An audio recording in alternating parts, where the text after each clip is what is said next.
What the hell, Broham? That was my phone. That was absolutely unnecessary. No, it wasn't enough. That guy should have been hit by a car. Maybe 2. It, 5. Okay, that's overkill. And all because he used his phone during a movie? Andy, movie theaters were once sacred places where the unspoken rules existed and were adhered to so well, no one had to lean to the f***wad next to them and say, shh. Yeah, and our toilet was once clean until taco night. You tell me which is worse to deal with. Theaters. More movies in the last 6 months have been ruined by unruly theatergoers than in my entire life.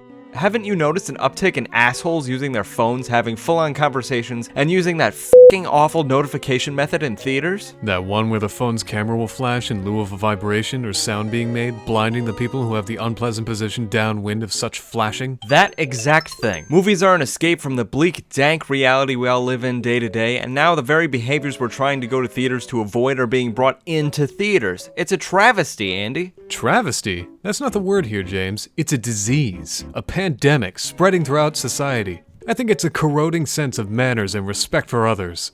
I was expecting you to refute my point. Oh no, I've been aware of this for as long as you have, paying the same price as you have at each of the movies we attend.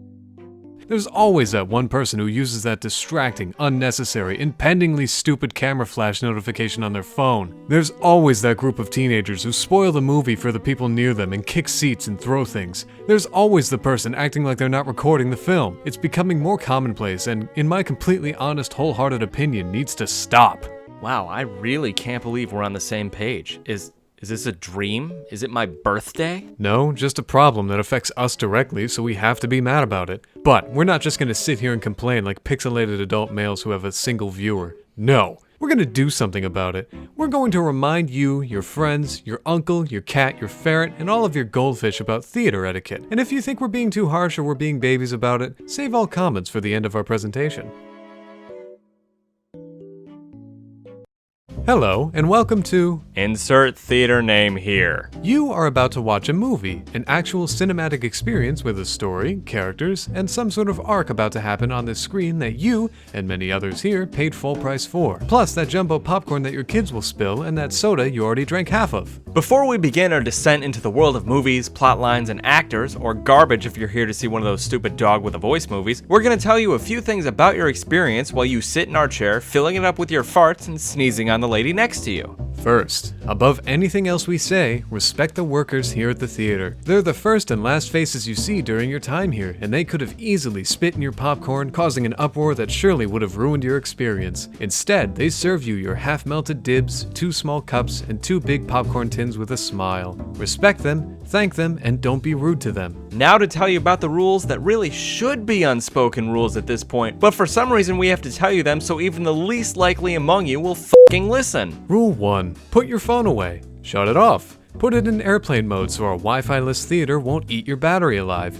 Turn it on silent. Whatever you have to do to remove it from your movie watching equation. Other people are here too, and you're not the only person in the world, so respect the other theater goers and shut off your phone. That means no texting, calling, or recording. If you have to have your phone on, then it better be an emergency, and you should leave the theater before answering the call. Rule 2. Shut the f*** up. Shut the f*** up. Shut the f*** up. You could be here with a friend you haven't seen in years, your grandma who is nearsighted so you have to sit in the first row, or your father who you're trying to impress with your vast knowledge of who has wielded Thor's hammer. It doesn't f***ing matter. Shut the f*** up. If you can't manage that, stay home. The theater is not the place for you today. Wait for this movie to come out on movie streaming services, which is now happening faster than ever. Within 3 months, you'll be seeing this movie from the comforts of your couch where you can do whatever you want. But while you're here, shut the f*** up. Rule 3. Respect the people around you. There's a set amount of space in each of these chairs, and entering another person's personal space could cause discomfort and even violence. If you are such a person who cannot respect personal space,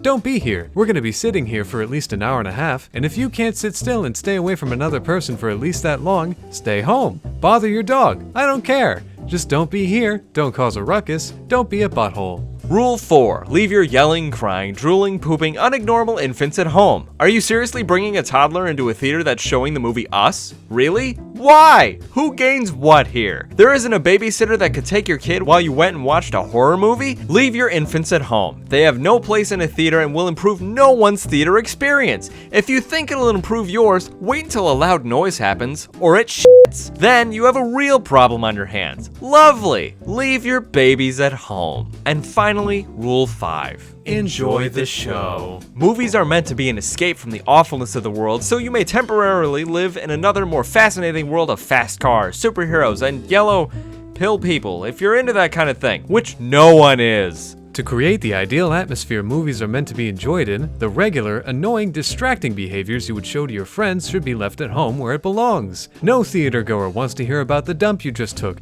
the baby you just had, or the sandwich you just ate. Save your idle chatter for when you're not trying to watch Captain America crack Thanos' skull open like a walnut. We thank you for your time. Now please, enjoy our feature presentation. Spider-Man dies at the end. Shut the f***